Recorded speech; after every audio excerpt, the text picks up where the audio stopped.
Canada is not for sale. According to the Times, that was the defiant message delivered inside the White House itself. In a stunning declaration reported by Vox, Canada's new Prime Minister announced the era of close economic integration with the United States was simply over. Washington had set a trap, leveraging massive tariffs to force its closest ally to the negotiating table, but the expected panic never came. Instead, the world witnessed a calculated strategic refusal that caught even the White House by surprise. When a nation is pushed to the brink, what happens when it refuses to break and instead chooses to build a new future on its own terms? For decades, the US-Canada border was less a line of division and more an economic superhighway. It was the world's longest undefended border, but also the conduit for the largest trading relationship on Earth. This partnership was built on a foundation of unspoken trust and formalized by pacts that treated North America as a single continental factory. Canadian raw materials would feed American industry, and American technology would power Canadian innovation. They were two sovereign nations operating with a deeply interwoven, almost symbiotic economic logic. From auto manufacturing to agriculture, the supply chains were so deeply integrated that determining where Canada ended and America began was often impossible. This wasn't just about commerce. It was a shared identity built on the premise of mutual prosperity, but this foundation of mutual trust began to crack under the immense pressures of globalization and a shifting political landscape. The rise of America First nationalism transformed the narrative. The integrated supply chain, once celebrated as a model of efficiency, was increasingly portrayed within the U.S. as a vulnerability, a source of job losses, not a pillar of strength. The first true shockwave came during the Trump administration's initial term, with tariffs that shattered decades of precedent. Canada, the steadfast ally, was suddenly treated as an economic adversary. Though trade continued, the unwritten rules of the relationship had been torn up. The trust was gone. This painful lesson created a new political reality in Canada. When Donald Trump returned to the White House in 2025 and launched a full-scale trade war, he wasn't facing the same partner. He was facing a nation that had learned its lesson, that the era of depending on its powerful neighbor was over, and that economic survival would require a radical new playbook.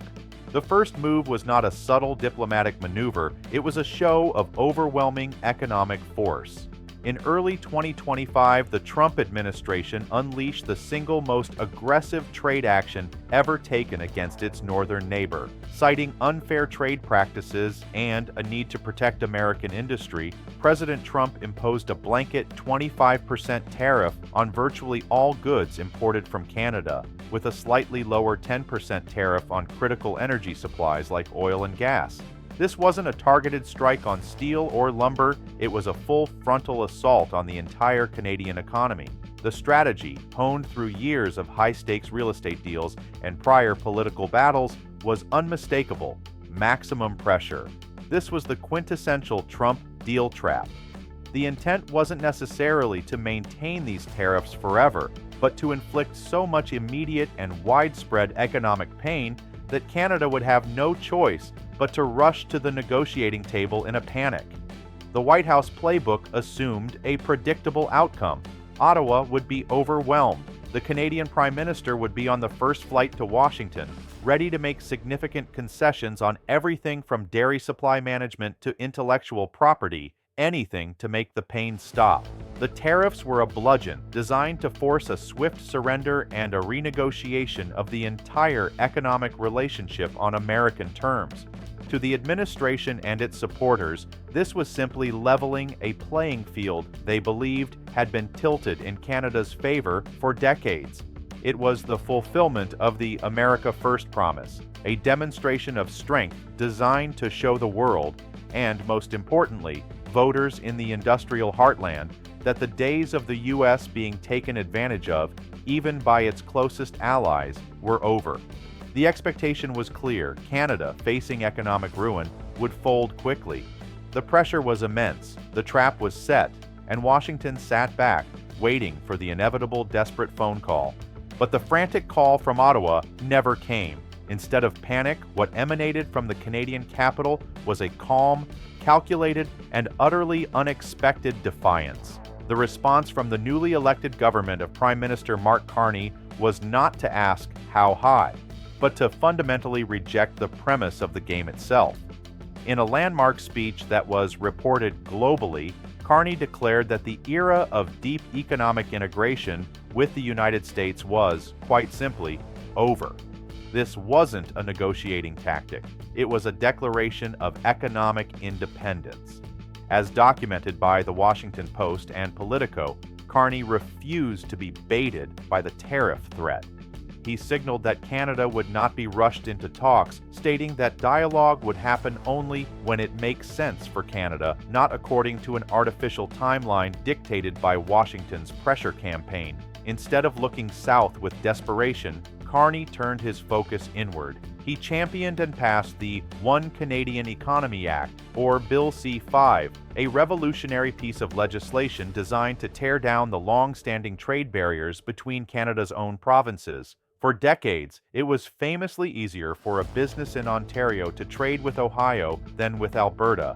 Carney's government made a stunning calculation, arguing publicly that the economic boom from unlocking free trade within Canada would be greater than any damage inflicted by Trump's tariffs.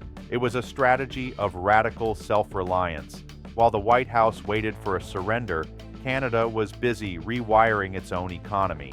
This strategic pivot was punctuated by a moment of high political drama during Carney's first meeting with Trump. As reported by The Times, when faced with the American president's overtures, Carney delivered a line that became a rallying cry for Canadian sovereignty. Canada is not for sale. The refusal to engage, combined with a concrete plan for domestic renewal and active diplomatic outreach to other partners like Mexico, represented a wholesale rejection of the victim narrative. Canada was not going to be a pawn in Trump's game. It was changing the board itself. This has created a geopolitical stalemate that has shocked Washington. The American deal trap failed because the intended victim calmly refused to step into it. The Trump administration is now in a difficult position. The massive tariffs, designed as a short-term lever, are still in place, but they have failed to produce the desired result of a swift Canadian capitulation. To remove them now without securing major concessions would be a public admission of a failed strategy, a political defeat. To keep them in place risks a protracted, low-grade economic conflict that also harms American consumers and businesses reliant on Canadian goods. Canada, meanwhile, has embarked on a high-stakes national project. It has chosen a path of long-term economic restructuring over short-term appeasement.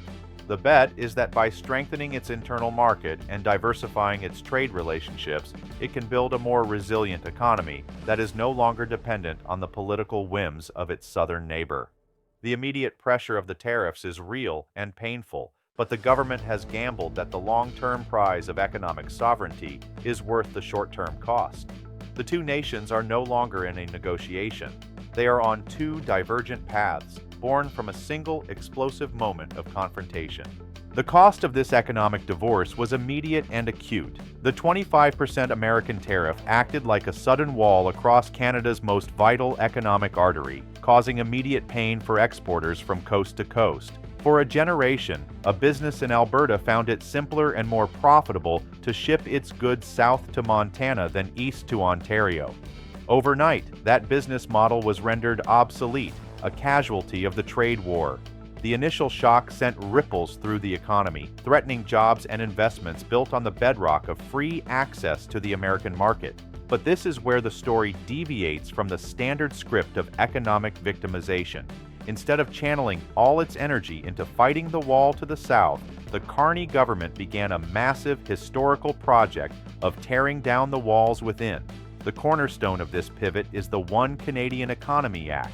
It's a policy with a simple, audacious goal to finally create a true, seamless national market. As Prime Minister Carney argued, the economic benefits unlocked by eliminating interprovincial red tape would ultimately outweigh the damage from Trump's tariffs. For that Alberta business, the Montana market may now be prohibitively expensive, but Bill C-5 suddenly makes it easier and cheaper to bid on a contract for a new infrastructure project in British Columbia or to supply manufacturers in Quebec.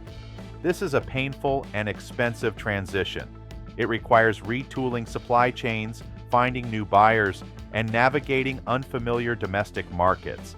It has meant lost contracts and initial uncertainty, but it is a strategic choice to endure short-term pain for the long-term gain of national economic sovereignty. It is a country performing radical surgery on itself, choosing the sharp but healing pain of the scalpel over the slow, chronic sickness of dependency. Canada is paying a heavy price, but it's paying it to build its own house, not to beg for access to a neighbor's. Back in the United States, the shock wasn't just economic, it was strategic. The tariffs were designed to be a weapon that would force a negotiation. But when the target refuses to negotiate, the weapon backfires on the one holding it. For American businesses, especially in border states, the 25% tariff wasn't a remote policy. It was a sudden and crippling tax on their daily operations. Consider a home builder in upstate New York who has relied on high-quality, affordable Canadian lumber for decades, or a Vermont food producer whose signature products depend on Canadian maple syrup. Suddenly, their core inputs cost 25% more. They are now faced with an impossible choice: absorb the cost and watch their profit margins evaporate, or pass the price hike to their customers and risk being undercut by competitors who source materials from elsewhere. This isn't the story of a major factory closure, but a slow, grinding erosion of American small businesses. It is the story of lost bids, scaled-back projects, and quiet layoffs. The profound frustration in these communities stems from the fact that this pain feels pointless. The tariffs were supposed to be temporary leverage, but because Canada refused to be intimidated and instead pivoted inward, there is no end in sight. These American businesses are not the beneficiaries of a tough, America First policy. They have become the collateral damage of a failed gambit. They are paying the price for a trap that never sprung, held hostage by a trade war where the other side has simply refused to fight on Washington's terms, leaving them to bear the unintended and seemingly indefinite cost. A high-stakes trap was set, but the intended victim refused to be captured. By choosing radical self-reliance over panicked negotiation, Canada has fundamentally upended the power dynamics of North America, leaving the U.S. holding a weapon that has backfired. This has forced both nations into uncharted territory. The central question now is whether this is a temporary fracture or a permanent continental divorce. Has this strategic refusal forever redrawn the economic map of North America, proving that for some nations, sovereignty is a price worth paying? Let us know what you think will happen next in the comments below. And if this story was important to you, please like this video, comment, and subscribe to the channel.